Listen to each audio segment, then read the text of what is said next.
Mucho gusto, nosotros somos Sergio y Ariadna del curso de Flujos de Fluidos y con el profesor José de Jesús, y el día de hoy hablaremos sobre los flujos en un plano inclinado. Y pues bueno, para comenzar tenemos una incógnita. ¿Por qué es importante el estudio de esto? Es importante por la gran cantidad de usos que se le puede dar a este tipo de sistemas. Por ejemplo, en la construcción sirve para el diseño de drenajes, en la agricultura para crear canales de riego y en la hidráulica para el diseño de presas y canales. Ahora, conociendo lo anterior, ¿qué es importante conocer de los planos inclinados y los fluidos? Bueno, lo principal para el diseño de estos sistemas es conocer el espesor, el tipo de fluido que pasará por el canal, su ancho y tal vez su respectiva inclinación, así como la longitud de este.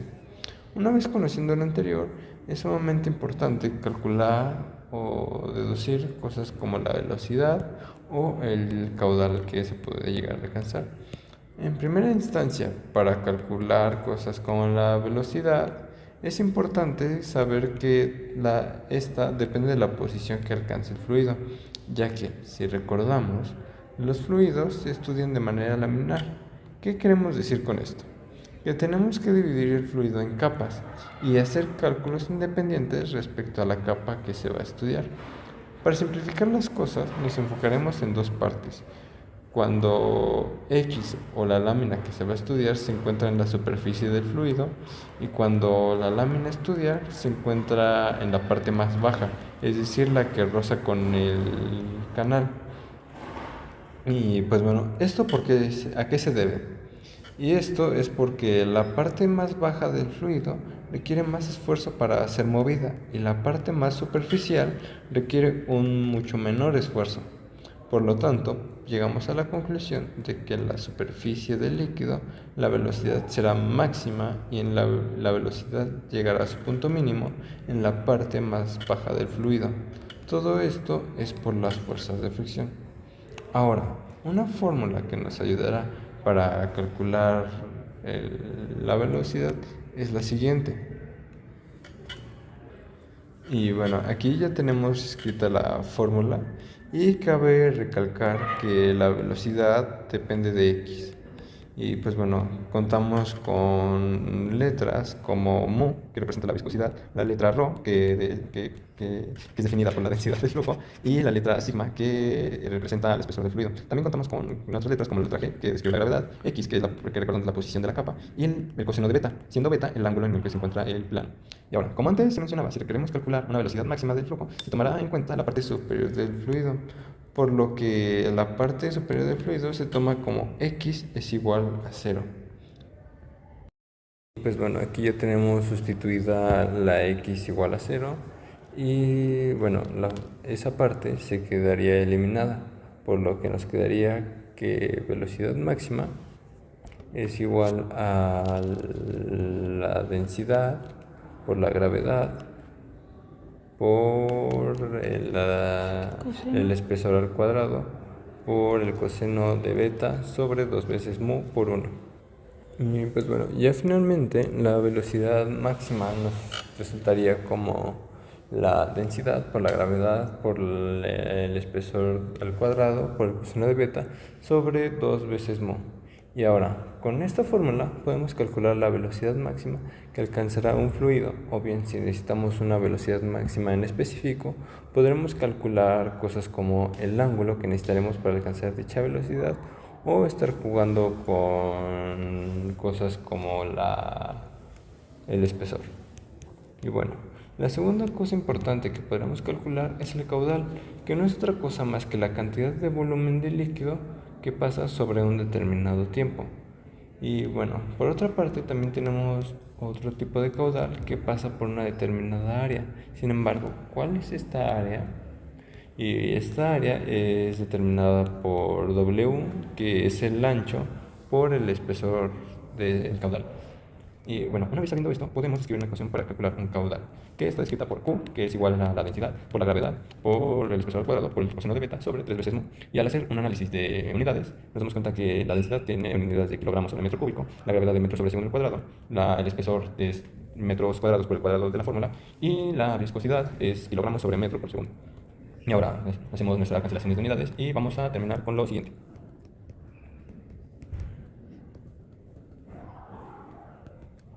Aquí hacemos una especie de ley del sándwich y aquí por último se cancelarán los kilogramos con los kilogramos y el segundo al cuadrado con los segundos normales y finalmente nos quedará que tiene unidades de metros sobre segundo.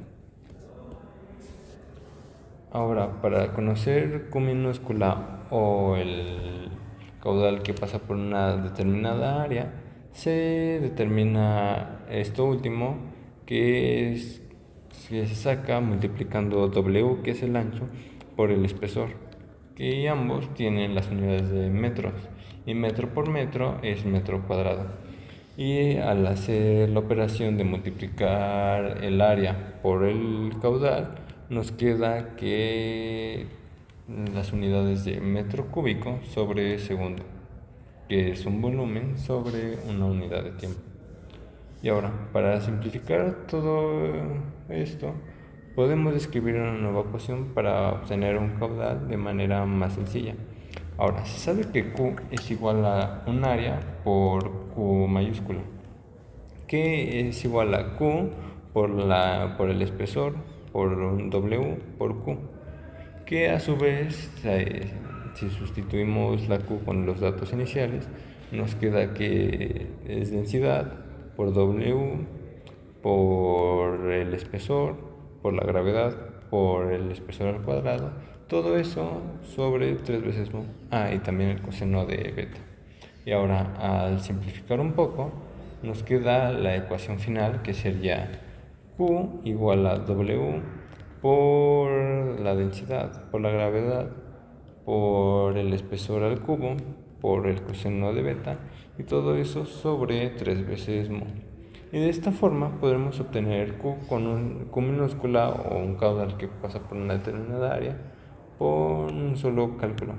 Y ahora revisaremos nuestra consistencia de unidades. Aquí tenemos que el volumen es volumen sobre un tiempo, que es, en este caso serían metros cúbicos sobre tiempo. Y aquí tenemos que Q es igual a metro por la densidad, que es kilogramos sobre metro cúbico, por metros al cubo, por la gravedad, que es metro sobre segundo al cuadrado, por el coseno de beta, que no tiene unidades, que entonces lo tomaremos como 1. Y ahora todo eso sobre 3 veces mu, que vendría siendo kilogramos sobre metro por segundo. Y bueno, aquí hacemos un largo análisis de unidades, haciéndole leyes de sándwiches y todas esas cosas de álgebra, y obtenemos metros cúbicos sobre segundo.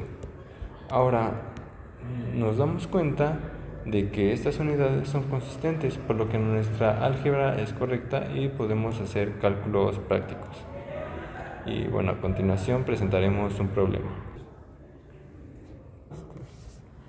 Dicho problema establece lo siguiente. En un cultivo se tiene una canaleta para la recolección de agua que no es absorbida para que sea recirculada. Se requiere saber la velocidad máxima que alcanza el agua en la canaleta, así como el caudal con el que se desembocará en la bajada para su recolección. Para calcularlo se obtuvieron los siguientes datos. El ancho de la canaleta es de 5 metros, el espesor es de 2 centímetros y posee una inclinación de 30 grados.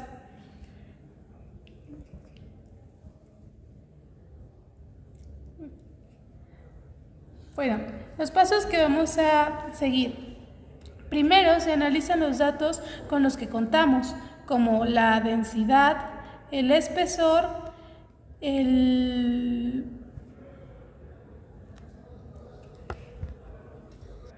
la viscosidad y el ángulo. Los datos que tenemos son densidad de 1000 kilogramos sobre metro cúbico, la gravedad de 9.81, el ángulo de 30 grados y mu de 1 por 10 a la menos 3. También se conoce el espesor, que es de 2 centímetros, y el ancho, que es W igual a 5 centímetros. Sin embargo, al estar En centímetros no podemos trabajar con estos datos, por lo que es necesario convertirlos a metros para cumplir con la consistencia de unidades. 2 centímetros por 1 metro sobre 100 centímetros será igual a 2 metros y 5 centímetros por 1 metro sobre 100 centímetros será igual a 0.05 metros. Con las unidades consistentes ya se pueden hacer los cálculos. Ahora sustituiremos los datos en nuestra fórmula de velocidad máxima. Velocidad máxima es igual a 1000 por 9.81 por 0.12 metros al cuadrado por el coseno de 30 entre 2 por 1 por 10 a la menos 3, obteniendo en la parte del numerador 3.3982 kilogramos sobre segundo al cuadrado y en la parte del denominador 2 por 10 a la menos 3 kilogramos sobre metro por segundo, lo que nos dará un total de 1699.14 metros entre segundos.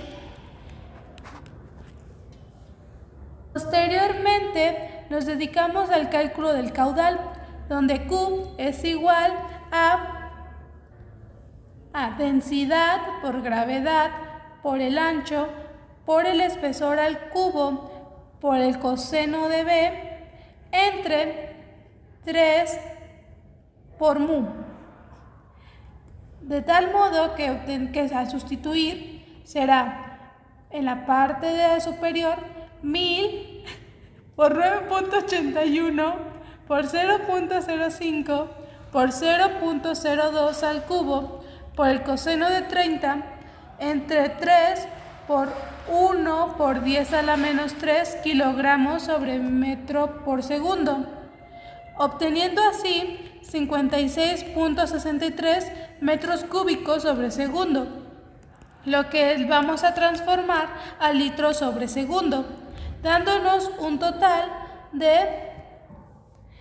Ahora haremos los pasos para convertir metros cúbicos sobre segundo a litros sobre segundo, obteniendo 56.630 litros sobre segundo. Al analizar los datos obtenidos, nos damos cuenta que los resultados son altos. ¿Y esto a qué se debe? Principalmente a que la viscosidad del agua es muy baja, lo que provoca que se mueva con mucha dificultad, por lo que puede alcanzar caudales muy grandes y moverse a velocidades sumamente altas.